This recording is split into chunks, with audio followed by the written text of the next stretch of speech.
Sword Art Online as an anime game franchise has a bit of mixed reviews because of how the games has been perceived. Most people have said that some of the games were trash, while most have said that the games were good. Like Last Week Collection, for instance, that could be classified as a bad game because of how much copies that has been sold, or Fatal Bullet, which can be classified as a good game because of the 1.1 million copies that it has been sold to. But the difference between Fatal Bullet and Last Week Collection is because of the create your own character aspect. A lot of people like that they could create your own character because that made the game interesting and better as a whole. Now, I won't leave out the other games because they did sell some good copies, but Fatal Bullet will always have a home to a lot of people's hearts, and that's because of creating your own character.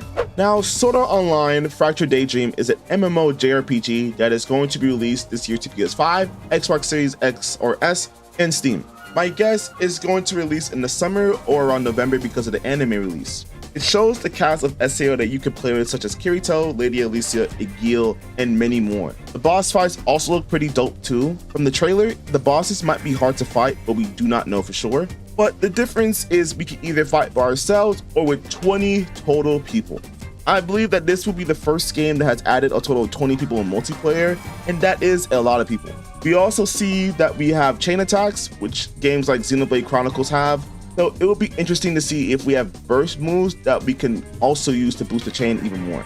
We also have cross-platform play, so all the new gen consoles, or old gen, can play the same game with anyone. All in all, the game itself looks very fun to play with, and I need this game to hurry up and play because content is very scarce over here for me. Now, we all know about Granblue Fantasy Relink, the best anime game that has been out for this year, in my opinion, of course. In my opinion, Granblue has the best game development. The game design, the graphics down to the monster fights, and the grinding is all around fun for people who love to grind MMO JRPG games in general. When that game came out early February 2024, a week later, it sold over 1 million copies. It also had a big hit on Steam as well, where it remains one of the most played games with a concurrent player peak of 114,054 people.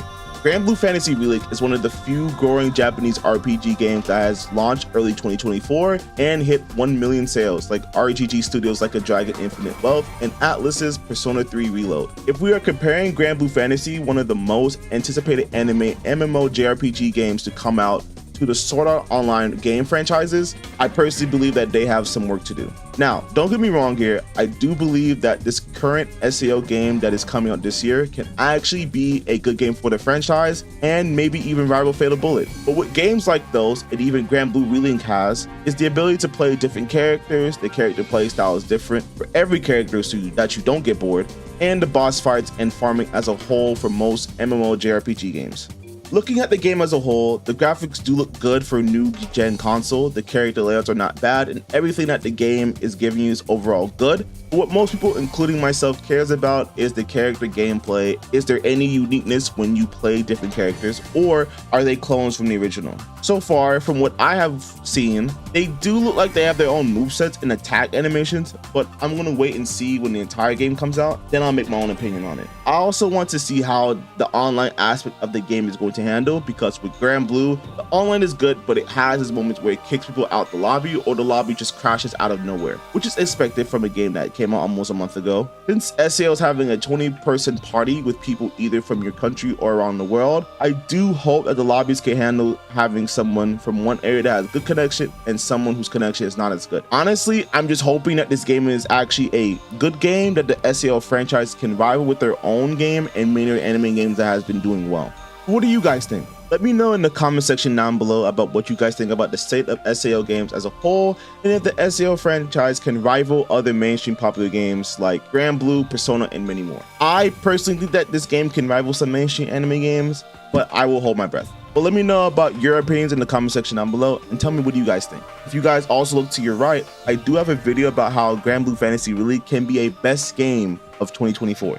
Bye guys.